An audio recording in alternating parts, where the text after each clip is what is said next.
নারী চিকিৎসককে ধর্ষণের পর হত্যার ঘটনায় উত্তাল পশ্চিমবঙ্গ। এই ঘটনায় জড়িতদের বিচারের দাবিতে বিক্ষোভ চলছে সারা দেশে। দর্শক, এই বিষয়ে কলকাতা থেকে সবশেষ পরিস্থিতি জানাচ্ছেন সহকর্মী পরমাশেষ খসরুয়ার। কলকাতা মহানগরীর উত্তর শহরতলির সোদপুরে, সেই সোদপুরের রাজপথ ট্রাফিক পয়েন্টে কিন্তু জনমানুষের ভিড়। সমস্ত অরাজনৈতিক দল, এখানে সাধারণ মানুষ, বিশ্ববিদ্যালয় স্টুডেন্ট, কলেজ স্টুডেন্ট, সাধারণ মানুষ, চিকিৎসক, ডাক্তার, উকিল, ব্যারিস্টার, সাংবাদিক সকলে সমবেত হয়েছেন এই ঘটনার একবারে সঠিক তদন্তের দাবিতে এবং দোষীদের দৃষ্টান্তমূলক শাস্তির দাবিতে।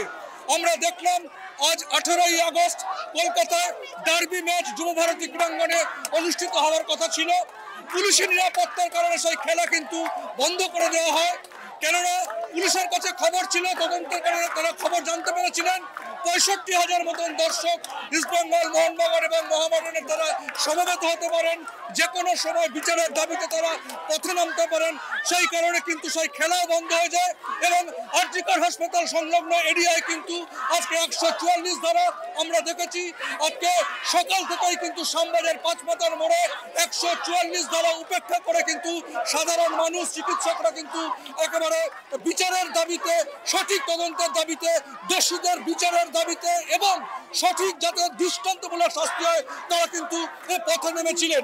এই আন্দোলন কিন্তু আর পশ্চিমবঙ্গের মধ্যে সীমাবদ্ধ নেই, ভারতের মধ্যে সীমাবদ্ধ নেই, গোটা পৃথিবীর বুকে কিন্তু নারী জাতির একটা কলঙ্ক, সেই শাস্তির দাবিতে কিন্তু গোটা দেশ এই মুহূর্তে মুখর।